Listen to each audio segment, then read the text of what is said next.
In European history, there have been many wealthy female heirs, and if we were to rank the richest women throughout all of European history, Mary of Burgundy would undoubtedly be among the top.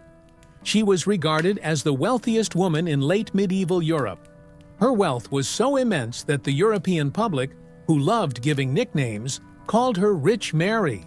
Both of Europe's two major powers, France and the Holy Roman Empire, fought over her, each seeking to marry her, highlighting how high her value and political importance were. Mary's marriage also altered the geopolitical landscape of Europe.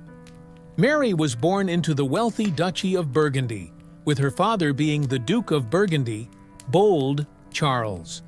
Charles came from a very prominent family and inherited a vast, fertile, and economically prosperous duchy from his parents. The duchy stretched from the French western coastline all the way to parts of Germany, encompassing what is now Belgium, the Netherlands, and more, far larger than the Burgundy region of present-day France. Although the Duke of Burgundy was a vassal of the French king in name, in practice, he had significant autonomy. Due to his power, by the latter part of the Hundred Years' War, Burgundy was one of the three major powers, alongside France and England. Bold Charles' first wife was Catherine, the daughter of King Charles VII of France, but Catherine tragically passed away at the age of 18. As the heir to Burgundy, Charles didn't have time to mourn, and soon after, he married Isabella, the daughter of the Duke of Bourbon. In February 1457, Isabella gave birth to a healthy baby girl named Mary in the Duke of Culemborg's castle in Brussels. Mary's birth was a significant event in Burgundy, as the duchy did not follow the Salic law of succession, meaning that if the duke had no sons, a daughter could inherit the title of duke. When Mary was born, French Dauphin Louis happened to be in Burgundy and witnessed her birth. Mary was personally carried out of the delivery room by her grandmother, Princess Isabella of Portugal, to be greeted by the court. A few days later, Mary was baptized, with Louis, the Dauphin, serving as her godfather. Since the Duchess did not give birth to another child in the following years, Mary was regarded as the sole heir to the duchy and was raised with great care.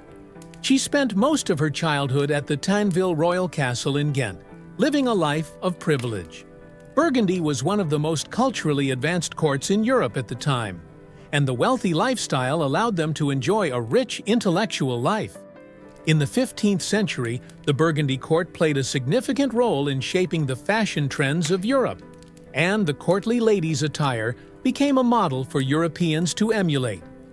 Burgundy was also one of the first countries to establish a complete set of court etiquette, and the earliest to set up a hierarchy for court maids. At the time, the French court could not compare, and many of its systems were heavily influenced by Burgundy's court. Mary's education was highly prioritized. The noblewomen and maids, as well as her private tutors, were all from prominent noble or scholarly families.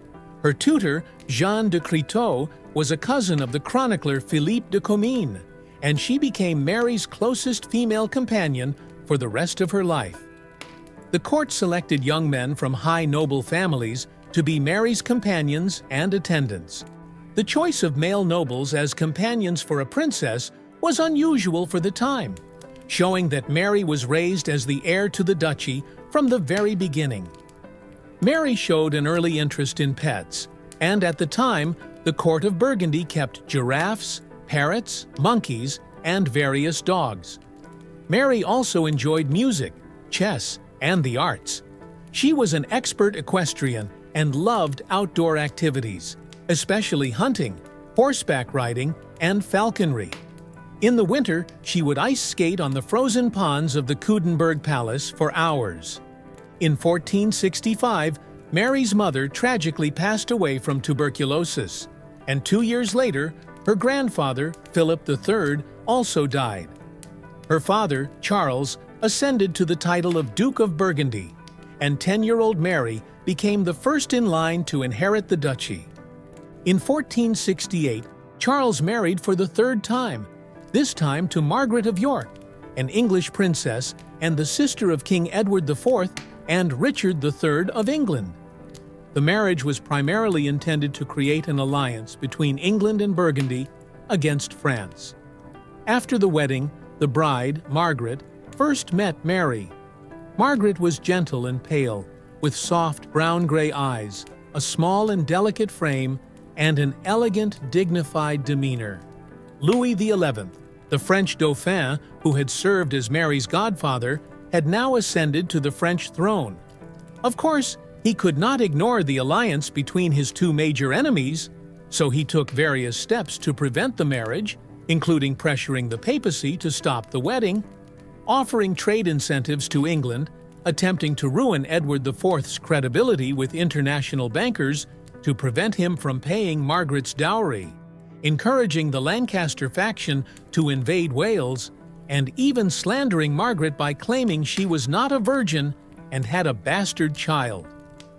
Despite all this, Margaret successfully married into Burgundy. Louis XI was an extremely controversial king, willing to use any means necessary to achieve his political goals with no regard for moral boundaries. In the future, Louis XI would become Mary's greatest nightmare. Let's now talk about Mary's marriage prospects. At the age of 5, Mary had already received marriage proposals from some of the most powerful figures in Europe, including King Ferdinand II of Aragon and the Duke of Berry, the younger brother of the French king.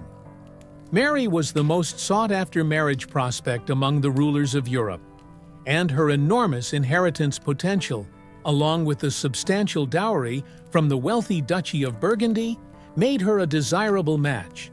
Louis XI had spent considerable effort in his earlier years to prevent Burgundy from arranging a marriage for Mary, and when he found out that his own younger brother had also proposed to her, he was furious. Fortunately, bold Charles did not rush to find a suitor for Mary, and instead waited to observe the political situation. When Louis XI finally had a son, he immediately extended a marriage proposal to Mary of Burgundy, even though the French Dauphin, still an infant, was a full 13 years younger than Mary. Other European suitors included Duke Nicholas I of Lorraine and George, the Duke of Clarence of England. The latter received the support of his sister, Mary's stepmother, Margaret. Since Margaret's marriage to Burgundy, she had not borne a son or daughter, but she had proven to be an excellent duchess. She treated her young stepdaughter Mary as her own, personally overseeing her upbringing and taking her on tours around Burgundy's cities. Although Mary missed her biological mother, she and Margaret shared many common interests. Both enjoyed hunting, horseback riding, reading, and falconry. Margaret learned French and Dutch from Mary, while Mary learned some English from Margaret. Both Mary and Margaret were devout and filial, and they built a strong relationship as stepmother and daughter. As Charles entered middle age, he became increasingly tyrannical and arrogant. He dreamed of establishing a new kingdom of Lotharingia, with territory stretching from the North Sea to the Mediterranean. To achieve this goal, he waged constant wars with neighboring countries, imposed heavy taxes, and quickly lost both his reputation and public support. Additionally, Louis XI took every opportunity to undermine Charles, and soon Charles became a target for many enemies. In 1476, Charles decided to marry his only child, Mary, to Maximilian, the son of the Holy Roman Emperor. However, tragedy struck before the marriage could be finalized, and Charles died in the Battle of Nancy in 1477, ending his life as both a ruler and a warrior. Upon learning of Charles' death, Louis XI seized the moment and advanced toward Burgundy, attempting to annex the Duchy of Burgundy, as well as the regions of Franche-Comté, Picardy, and Artois. Louis XI occupied Arras, but the people refused to submit without Mary's approval. 18 brave citizens tried to escape the city at night to meet Mary, but they were captured by the French army and beheaded in public. With Burgundy leaderless, The French army advanced with overwhelming force, and the situation seemed chaotic. At this critical moment, Margaret truly proved her importance to Burgundy. She was a shrewd and capable politician who worked tirelessly to stabilize the government. She negotiated with Louis XI, who, with his army in tow, made exorbitant demands at the negotiating table. He not only demanded that Mary marry his 8-year-old Dauphin, but also that she hand over the Duchy of Burgundy and the lands Burgundy had previously occupied in France. Such terms were unacceptable to the Burgundians. Margaret immediately decided to proceed with the original plan to marry Mary to Maximilian. At this point, only the Holy Roman Empire could withstand the fierce assault of French King Louis XI. On August 19, 1477, they were married in Ghent. Mary was 20 and Maximilian was 18. He had blonde hair, blue eyes, refined manners, and a good education. He spoke 7 languages, and like Mary, he enjoyed hunting and horseback riding. Shortly after their marriage, Mary and Maximilian fell in love.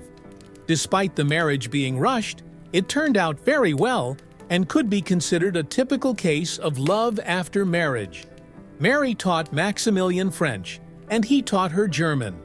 They read romantic novels together, went hunting, and of course had children and governed the country together. After bold Charles' death, Burgundy was thrown into chaos, with many military leaders defecting to France. Although the Burgundy court was known for its luxury and wealth, bold Charles lost all his fortune in his last 3 disastrous battles. The Low Countries were wealthy, but the feudal lords were unwilling to pay money to a court that was famous but ineffective. Additionally, the Burgundy government lost a quarter of its tax revenue, and with new restrictions, total income dropped by half. Mary's rule was very difficult.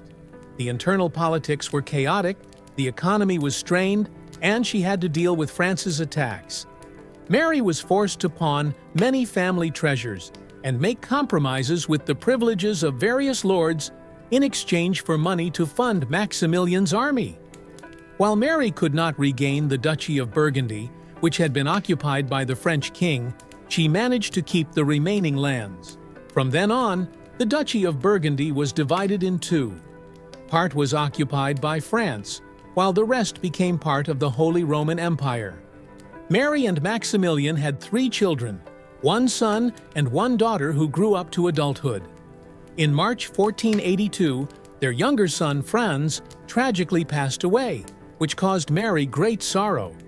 In an effort to lift her spirits, the nobility organized a falconry event, one of Mary's favorite activities. However, tragedy struck again. As Mary was crossing a river on horseback, her horse stumbled on a tree stump, causing her to fall. Though she had no visible wounds, the pain was unbearable, and it was clear her internal organs had ruptured, causing severe internal bleeding.